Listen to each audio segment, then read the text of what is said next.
আসসালামু আলাইকুম রহমতুল্লাহি ওবরাকাতুহ। ডক্টর মোশাররফ ফাউন্ডেশন কলেজের ব্যবসা অনুষদের প্রথম বর্ষ শিক্ষার্থীকে আমার আন্তরিক শুভেচ্ছা। আশা করছি তোমরা যে যেখানে আছো সুস্থ আছো এবং ভালো আছো। আজ আমি তোমাদের সাথে প্রেজেন্ট কন্টিনিউয়াস টেন্স নিয়ে আলোচনা করবো। প্রেজেন্ট কন্টিনিউয়াস টেন্সের প্রথমে আমরা সংজ্ঞাতে চলে যাব।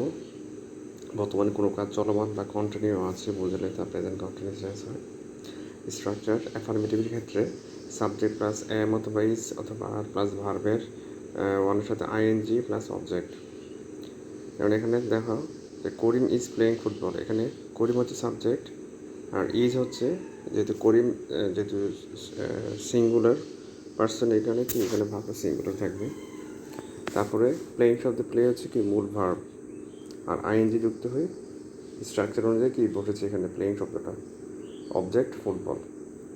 তারপর নেগেটিভই দেখো সাবজেক্ট প্লাস এম অথবা ইজ অথবা আর প্লাস নট প্লাস ভার্বের সাথে ING plus object. Karim is not playing football, এখানে শুধুমাত্র দেখো যে প্লেয়িং শব্দের আগে যে এই নটটা বসছে এটা কি স্ট্রাকচার অনুযায়ী বসেছে। আর ইজটাই কারণে বসেছে কারণ কি করিম থার্ড পারসন সিঙ্গুলার নাম্বার। তারপরে দেখো দে আর নট স্লিপিং নাও, তারা এখন ঘুমাচ্ছে না। দেটা প্লুরাল হওয়ার কারণে ভার্ব এখানে আর শব্দটা কি এটাও কি প্লুরাল বসেছে। তারপরে interrogative am is are plus subject plus ভার্বের সাথে ING plus object. Are they eating rice, তারা কি ভাত খাচ্ছে। তাহলে খেয়াল করো এখানে সাবজেক্ট যদি প্লুরাল হয় তখন এখানে অক্সিলারি ভার্বটা কি প্লুরাল নিয়ে আসতে হবে, যদি সিঙ্গুলার হয় তখন কি সিঙ্গুলার নিয়ে আসতে হবে তখন। তারপর নেগেটিভ থেকে ইন্টারোগেটিভ এম অথবা ইজ অথবা are plus subject plus not plus ভার্বের সাথে আইএনজি প্লাস অবজেক্ট, অথবা এম নট অথবা ইজ নট অথবা are not plus subject plus ভার্বের সাথে ING plus object. Are you not watching TV now, তুমি কি এখন টিভি দেখছো না। Aren't you watching TV now. তারপরে দেখো পেসিভ স্ট্রাকচারের ক্ষেত্রে সাবজেক্ট প্লাস এম অথবা ইজ অথবা are plus being plus verb three plus dot dot dot. সেটা হচ্ছে কি পেসিভ স্ট্রাকচারের ক্ষেত্রে কি বিশেষ করে প্রেজেন্ট কন্টিনিউয়াস টেন্সের স্ট্রাকচারটা কি এমন হয়ে থাকে। এখানে বেশ কয়েকটা এক্সাম্পল আছে, আমি একটু দেখি। এ new house dash at the corner of the road, তোমাদের পরীক্ষা কিন্তু এই ধরনের আসবে না, এগুলো আসবে ইউনিভার্সিটি ভর্তি পরীক্ষায়। হ্যাঁ, তো তোমাদেরকে জাস্ট একটু বোঝানোর জন্য আর কি একটা এক্সাম্পল সাথে তোমাদের এগুলো পড়াচ্ছে। A new house is being build at the corner of the road. আচ্ছা, a new house is being build, এটা মূলত পেসিভ স্ট্রাকচার আছে। পেসিভ স্ট্রাকচার বলতে গেলে আমরা সবাই ভয়েস পড়েছি, তো ভয়েসের মধ্যে দুই প্রকার আছে, active voice passive voice.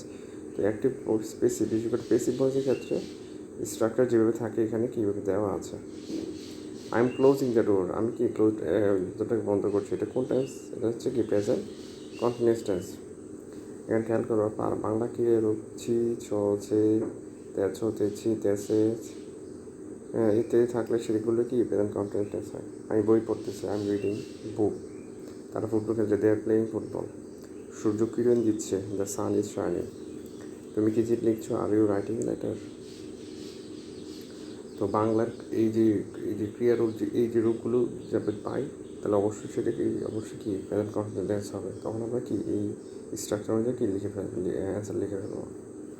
Present continuous টেন্সের টেন্স মার্কার সমূহ হচ্ছে now, at this moment, at this time, at present, still, look, listen. যদি কোনো সেন্টেন্সে এই টেন্স মার্কারগুলো অর্থাৎ এই শব্দগুলো যদি থাকে তাহলে সেন্টেন্সটি কি প্রেজেন্ট কন্টিনিউয়াস হয়।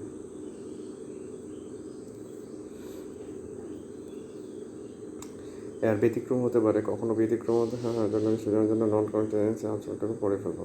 আচ্ছা, এখানে যাওয়ার দরকার নেই, জাস্ট এই শব্দগুলো থাকলে কি প্রেজেন্ট কন্টিনিউয়াস এইগুলো এখানে এতটুকু পড়লেই হবে। The baby is crying because it is hungry now. এখানে খেয়াল করো এই সেন্টেন্সের শেষে কি নাও দেওয়া আছে, তাহলে এই মার্কারটা দেখে বা এই শব্দটাকে দেখে আমাদের বুঝতে হবে কি এটা কন্টিনিউয়াসে আছে। তারপর দেখো I dish a letter to my sister now, I am writing a letter to my sister now. Look at those black clouds, it is going to rain, এটা কি বৃষ্টি হতে যাচ্ছে এখন।